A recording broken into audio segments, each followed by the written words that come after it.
Hello and welcome back to the channel. In this video we're gonna be looking at Star Wars The Black Series, Tusken Chieftain from the Book of Boba Fett. Now, from what I can tell, this is a fairly simple figure, not simple in terms of design and some of the details that are on this figure, but in terms of articulation, you probably won't be doing that many dynamic poses with this figure, but nevertheless, it's a Tusken Chieftain. He played a relatively large role in the show, and if you're someone who wants to expand your Tusken collection, this is only the second version of Tusken in all of these 10 years of existence of the Black Series. And so I have the previous Tusken in my collection and I wanted to get this guy. So he is finally here. From what I can tell, he looks good, but before we take a look at the figure, first let's take a look at the box. It's a standard Black Series packaging. Here is the window with the figure. Here is the side art illustration that looks really good. On the back we get the same illustration, we get a short bio, and we can see that Tusken Chieftain is number 6 in the Book of Boba Fett subline of the Black Series. But that's enough about the box. Let's open it up and let's take a look at the figure. So here is our Tusken Chieftain out of the box, and I have to point this out. When I opened the box, there was a strong smell of paint, like fresh paint coming from the inside of the box, and the back of his lower tunic was actually sticking to the plastic tray in which the figure was in, and his soft goods tunic was also sticking to the plastic part, almost like the paint wasn't fully dry when they packed this guy. So I'm not sure why was it like that. I don't usually see with these Black Series figures, so I just wanted to point that out. But the overlook of the figure is pretty good. I love the design. I love how busy the upper part of the figure is. I love the way that they made the soft goods on this guy. I'm not a fan of plastic skirts and plastic tunics because, as you guys know, I love to pose my figures. You are on the Action Display channel, of course, but I'm giving these types of characters a pass because, as I said in the intro, you probably won't be posing this guy in any type of dynamic pose. It's not something that you expect out of this chieftain. He wasn't doing much in the show, you know, action-wise, but you'll probably have him just standing there on your shelf with his Tusken warriors, you know, and maybe Boba Fett next to him, something like that. That's probably something that I will do for my display as well, so I'm fine with figure being designed as it is this way. That being said, let's now take a closer look at the figure and its details. The head sculpt looks really good. I mean, the amount of sculpted details and different types of paint that they used for the head is just beautiful. It's something that Hasbro stopped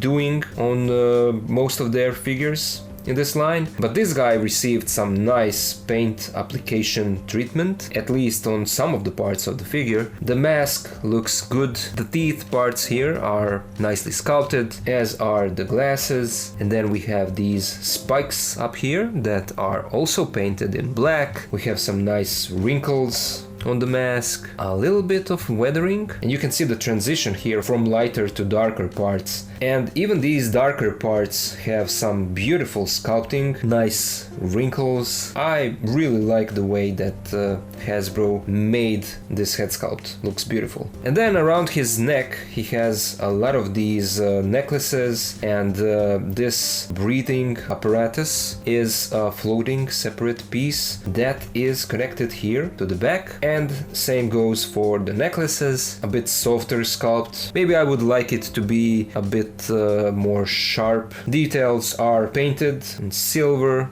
the kind of bone yellowish white, and then reddish and brown colors. So it all looks really good. And then the tunic has some nicely sculpted wrinkles on it, and when you go down to the lower part of the tunic you can see that it's nicely weathered. Again, the transition transition from lighter tone to darker. It is kind of heavy, but it looks good, and it's like that on the back as well. The belt also looks good. There are some sculpted details that are kind of like hanging from the belt, but it's all sculpted as one piece with the lower tunic. On the belt we have some sculpted and painted, silver painted details, light brown pouches, nothing on the back of the belt, and then the soft goods parts are nicely made. There are kind of two types of fabric here. The fabric that is underneath is much softer and lighter, the type of material that we got on the first Tusken figure, but then on top of all that you get this more rigid type of material. I don't know how else to put it. It's much more stiff, and I also feel like it's glued to some of the parts of this softer fabric. It's made like it's all one piece, you know. You can't remove the upper part unless you want to rip it off, you know. But it being soft goods, it doesn't hinder the articulation of his arms, as you can see. And you can take off this soft goods piece, but I don't want to do that. We won't get anything out of that. Let's now take a look at his accessories. And he comes with only one accessory, and that is his staff, spear, something. I'm not sure if it's a weapon or it's more of a status symbol, or maybe it's both, but it's a fairly simple sculpt. The staff is long, and we have a silver detail down at the bottom and then a silver part at the top, and the sculpt is nice and sharp. It has a little bit of shine to it so that it looks kind of metallic, and yeah, it looks decent. Let's now take a look at his articulation. Because it's an older type of the body, I feel like that is the main reason the articulation is limited. You get a little bit of movement, not a lot. He can look down, well, he can't look down, up just a little bit. The head can tilt side to side a little bit, and it can rotate 360. Arms move out all the way, and this guy actually has a butterfly joint. Arms can rotate 360. Obviously it will be hindered with the cloth soft goods. We have single bend in the elbow, and it gives us this much, and the elbow swivels. Wrists swivel as well, and both of them have the in and out hinge. In the torso we have a cut down here behind the belt, and that gives us a nice range of movement. He can look side to side, tilt left and right. He can crunch forward a little bit. Back is even better. And then the legs are an older type of legs with pins. They go out this much, forward this much, back this much. There is a thigh swivel, double jointed knee. The feet move forward this much, back this much, and we have a nice ankle pivot. And then of course peg holes at the bottom of his feet. Let's now compare our Tusken Chieftain with some other figures. Here he is with the Black Series previously released Tusken and the Black Series Boba Fett Titan version. And at first you would probably think that Hasbro would reuse a lot of parts from this first Tusken on the new one, but that's actually not the case. I mean, it's not just that the head is completely different, but this guy uses a completely different body, at least the upper part of the body. The legs and the arms, at least from what I saw, are the only reused parts from this figure. This guy has butterfly joints, this one doesn't. Look at the sculpt of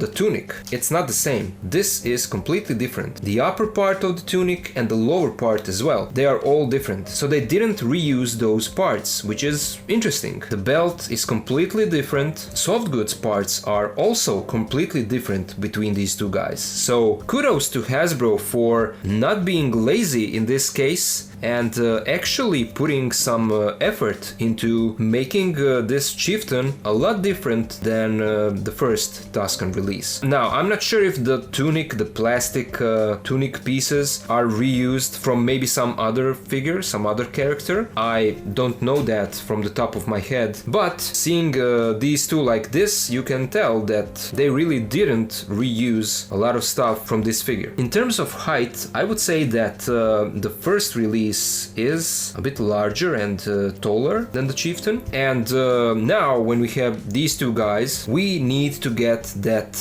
warrior, that female, probably female, right, from the show, the fighter, the warrior. We need that in the Black Series line. TVC got it, now it's our turn to get it in the Black Series. Here he is with the Black Series Cad Bane from the Book of Boba Fett and the Black Series Pike Soldier from the Book of Boba Fett. Here he is with the Black Series Fennec Shand and the Black Series Chrysanthemum.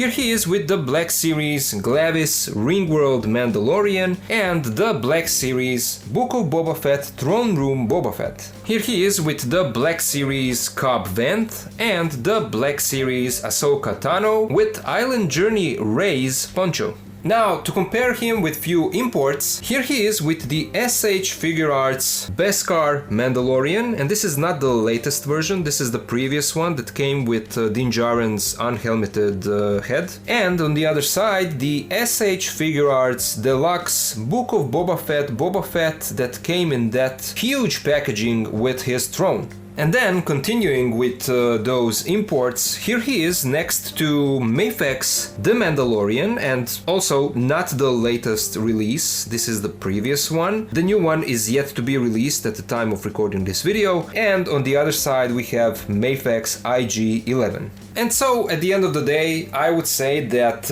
this is a nice release. It's not an essential character, it's not something that you need for your collection, unless you are a fan of the show or if you are expanding your Tusken display. But other than that, I don't see this being a figure that a lot of people will want to grab. Again, kudos to Hasbro for not being lazy in this case and not simply reusing a lot of the parts from previously released Tusken Raider, but instead they did resculpt a lot of things here, gave him a lot of new parts, not just the plastic pieces but soft goods pieces as well. Again, it's not a highly poseable figure, and that's something that you can expect. It's not a figure that you will pose in a kind of crazy dynamic pose, but it will stand on your shelf probably like this. If I had to say one negative thing about this release, it will probably be that it's a shame that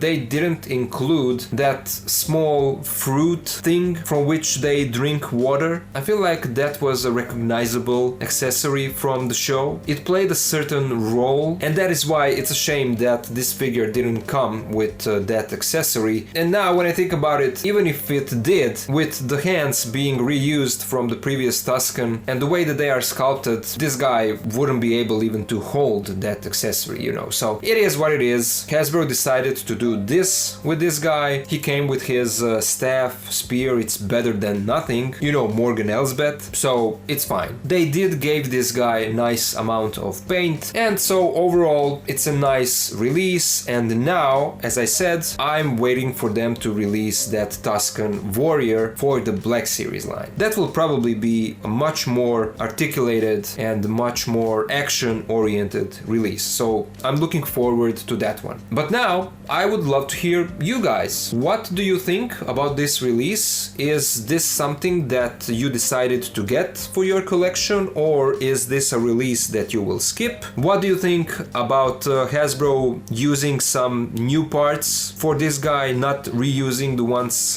from the older figure? Let me know all of that down in the comments. Special thank you goes out to my supporters on Patreon for helping me to keep doing these videos for you guys, and of course to all of you out there, thank you all for watching my videos. Thank you for taking your time, for being here with me, and stay tuned for a posing video, I guess, for this figure. I will try to think of something to do with this guy, and thank you all for watching, and I'll see ya in the next video.